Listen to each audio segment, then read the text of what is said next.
So we know the skills sector has changed, and there's been somewhat unintended consequences because of that critical level of change. Some of those changes and consequences have been good, and some maybe not so good. But there definitely has been one thing which all providers have looked at, which is really looking at themselves a little bit more with a microscope, looking at their purpose, the reason why they're there, and how they as an organisation are going to transition through this change, and what change are they going to do themselves as an organisation. And for us, our starting point obviously is looking at things that we're currently doing and what we're not going to do. And we've decided not to diversify. And we don't want to be in a position where you're going to areas you don't know much about, you don't know Scooby-Doo about. So we're going to focus on areas that we have expert knowledge on, we have good knowledge on, and look at growing those areas. So we're comfortable in those areas rather than trying to be a conglomerate and do everything for everybody.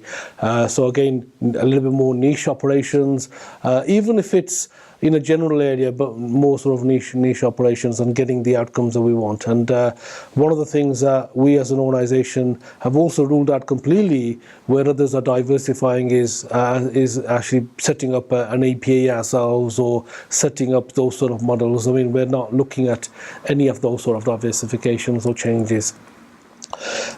In terms of cost cutting and cost cuts, we also realise, yes, we've made some cost cuts, but you can't grow a business on cost cutting. No business can grow based on cost cutting, and there's a differentiation or diversification. We need to understand that there is a huge difference between cutting costs and investment, and we also realise that investment is the way, and we're investing in technology more. We're investing in terms of our staff and our people. So we've looked at our pay rates and our standards of pay. We've actually increased what we pay. We've looked at better terms and conditions. We've also looked at, really, from an experience in terms of the employer and learner, what can we add. So there's a huge amount of investment taking place with technology not for the sake of technology, but where technology makes a difference as well. So that's something that we've looked at. So it's not just about cost cutting, it is about investment as well, and really looking at and focusing on our resources a lot more. So as an organisation, we've also taken the narrative, the fact that we've got to look at our numbers a lot more.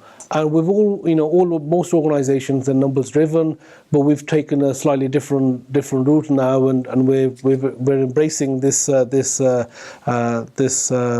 line, which most of us probably are familiar with, which is turnover is vanity, profit is sanity, cash flow is king.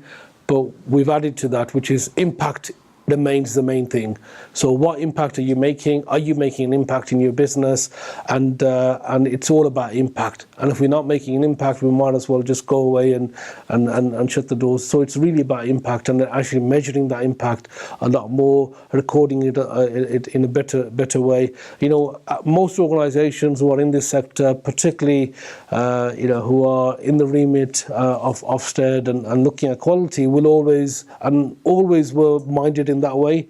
They always looked at gap analysis, looked at impact that they were making. But what we've done is taking that a little bit further, putting more resources in terms of the individuals that we're failing. There's always going to be failure. Nobody wants failure. There's a person behind that failure. No employer wants to take on an apprentice to fail. So we're looking at really measuring that, and it's a conversation that's always been at the board at a board level, but most of our conversations are now going to be about this impact. So that's a positive change for us. There's a lot of positivities there as well in terms of us as an organisation going forward. We're considering more partnership work than ever before, where we ourselves are collaborating. We have this line that we're open, we're collaborative, we are team pathway. So we've always been collaborative nature, but we're considering more partnerships now, particularly with regard to servicing and looking after apprenticeship levy. Not necessarily always looking for funding, but bringing people in, bringing partners in. So that's something that we're doing a lot more with. Again, openness within the organisation, transparency is the name of the game for us, and we're opening up some of our board meetings and some of our executive team meetings to the team as well. Again, really getting the team more involved in some of the challenges, getting more involved in a monthly sort of profit and loss in terms of the organisation that's making, and really getting them to contribute and be part of the difference that they're making as well. So a lot of positivity there as well in terms of the situation that we're in. Yes, there's been quite a lot of critical changes. We're still moving forward. We're still looking at putting the customer first, putting ourselves and our people first, and we've got a lot of stories to tell. We've got a lot of stories to create, and we hope to carry on in that vein. Thanks for watching. As we say, everything starts with a conversation, so let's talk. Pathway Group, changing lives through skills and work.